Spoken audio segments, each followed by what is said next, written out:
बिस्मिल्लाहिर्रहमानिर्रहीम, अस्सलाम वालेकुम नाज़रीन। मैं इमरान खान हूँ। आज मैं खुद अदालत में गया था, बल्कि कल रात को भी हम वहाँ पे मौजूद थे। लगभग 2 सवा 2 बजे तक तो मैं वहाँ पे था। मुझे घर आते आते 3 साढ़े 3 बज गए थे। तो आज जब सुबह हम अदालत में गए तो डिप्टी स्पीकर को बुला लिया अदालत ने, और अदालत ने कहा लेकर आओ भाई, कहाँ लिखा हुआ है वो वाला फैसले में जिसकी बुनियाद पर आपने ये रूलिंग दे दी है।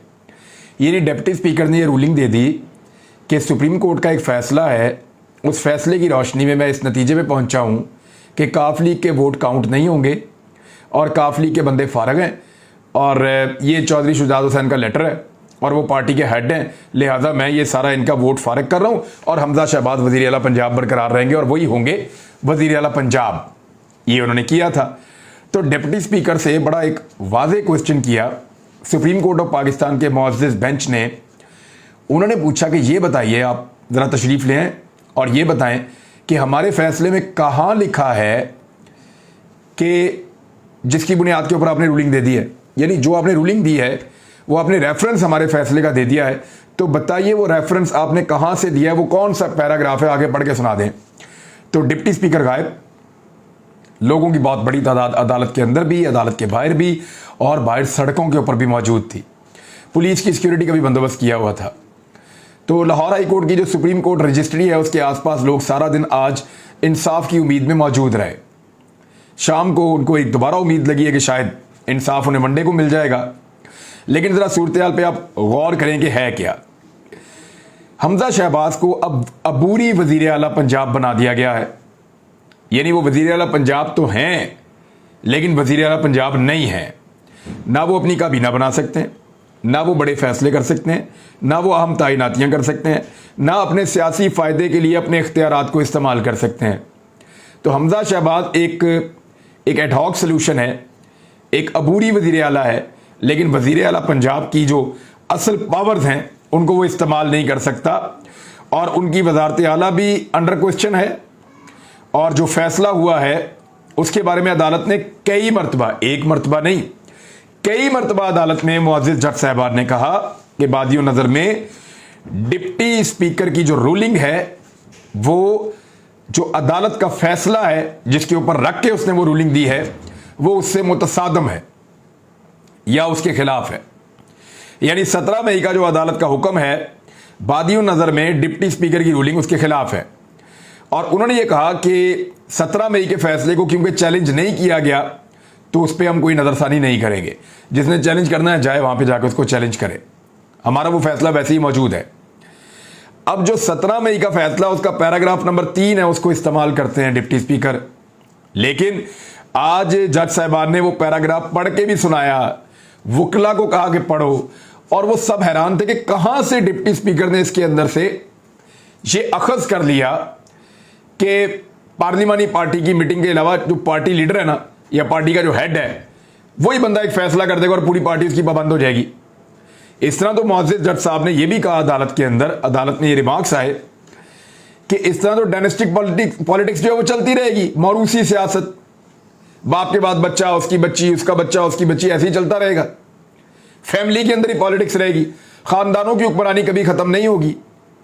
यानी अगर ये इस तरीके से अगर आप चलाएंगे पॉलिटिकल पार्टीज को, तो पार्लिमानी पार्टी का मतलब यह है कि जो लोग मुंतखब होकर आते हैं पूरे पाकिस्तान से या सूबे से, वो एक जगह इकट्ठे होते हैं, वो फैसला करते हैं, उनका फैसला जो है अक्सरियती वो पार्लिमानी पार्टी का फैसला होता है।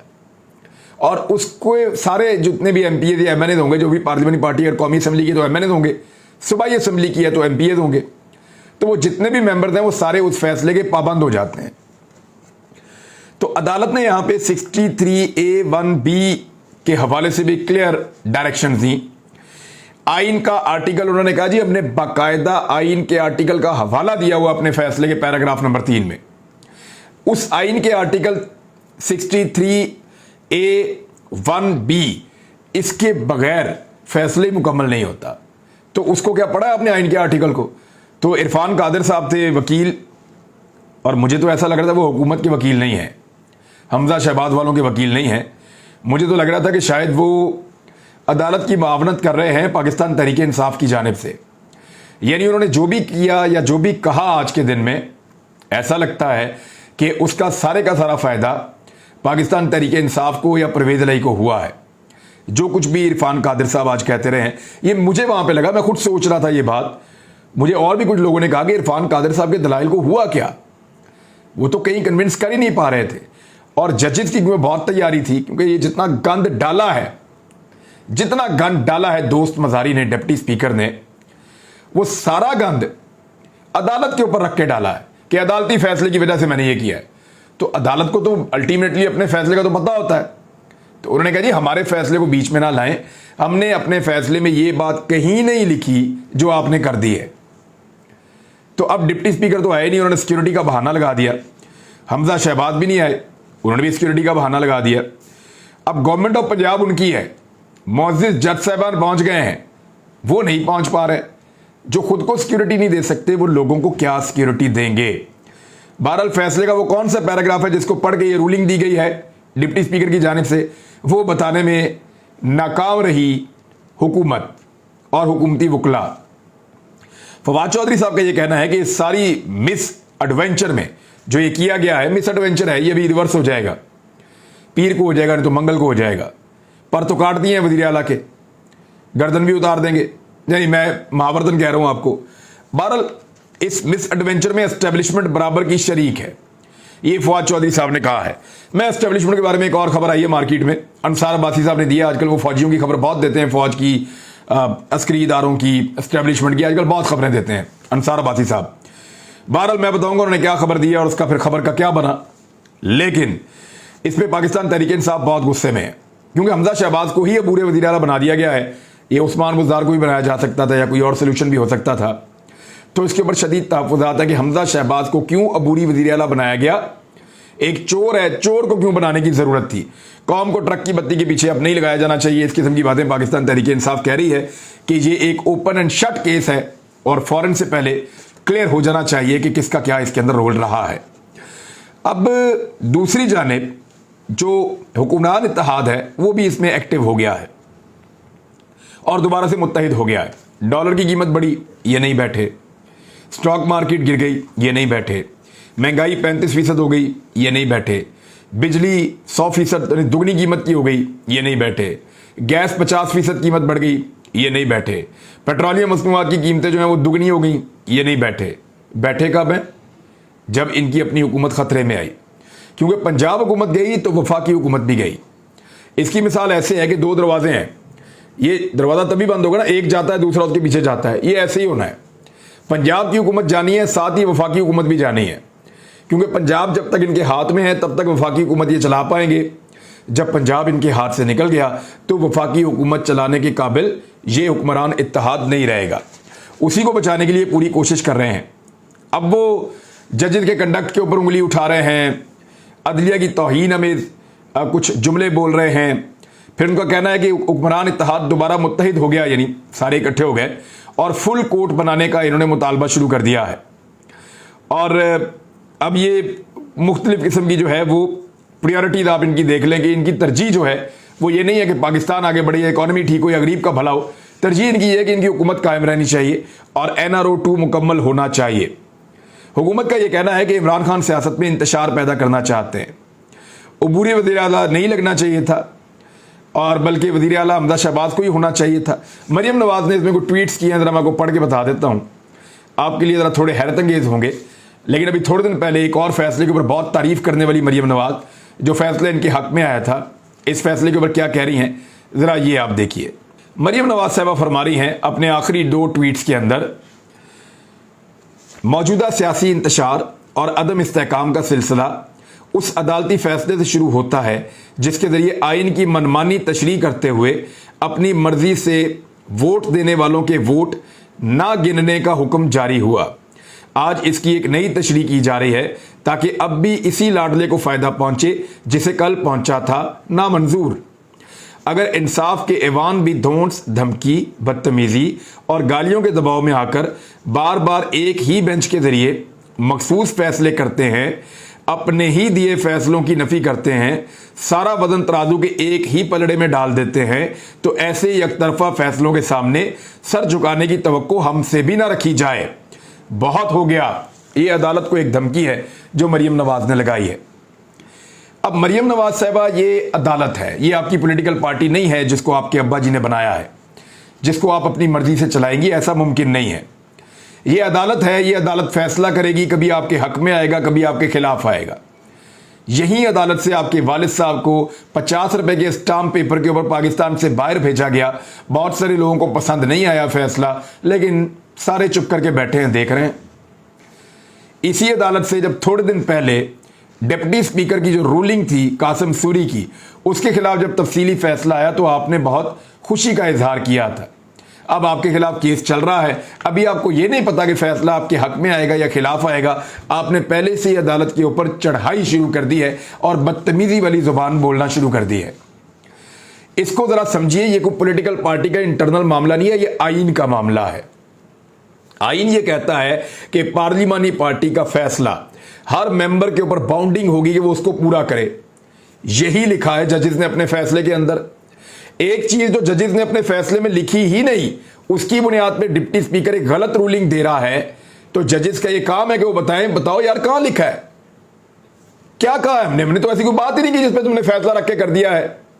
हम तो ये कह रहे थे कि पार्लिमानी पार्टी जो फैसला करेगी, तमाम एमपीएस वहां पे वोट देंगे, और अगर कोई अपनी पार्लिमानी पार्टी की मुखालफत करेगा तो पार्टी का हेड उसके खिलाफ एक्शन ले लेगा। असल में तो ये है, और यही सुप्रीम कोर्ट भी कहती है। लेकिन इन्होंने इसका फैसला ये कर लिया कि पार्लिमानी पार्टी नहीं, पार्टी का हेड ही कहेगा तो वोट डालना और हेड ही कहेगा तो नहीं डालना। इमरान खान साहब के केस में एक लेटर ये निकाल कर लाए झूठा, जिसपे इन्होंने ये कहा कि ये लेटर की बुनियाद के ऊपर इमरान खान साहब के 25 बंदे डी-सीट हुए। नहीं, उस लेटर की बुनियाद के ऊपर नहीं हुए थे। इमरान खान साहब के बंदे डी-सीट हुए थे पार्लिमानी पार्टी की मीटिंग के मिनट से, और पार्लिमानी पार्टी ने बकायदा फैसला किया था, और उस फैसले का बकायदा एक लेटर मौजूद है और वो सबको दिया गया था। उसकी खिलाफ वर्जी करने वालों को डी-सीट किया गया है।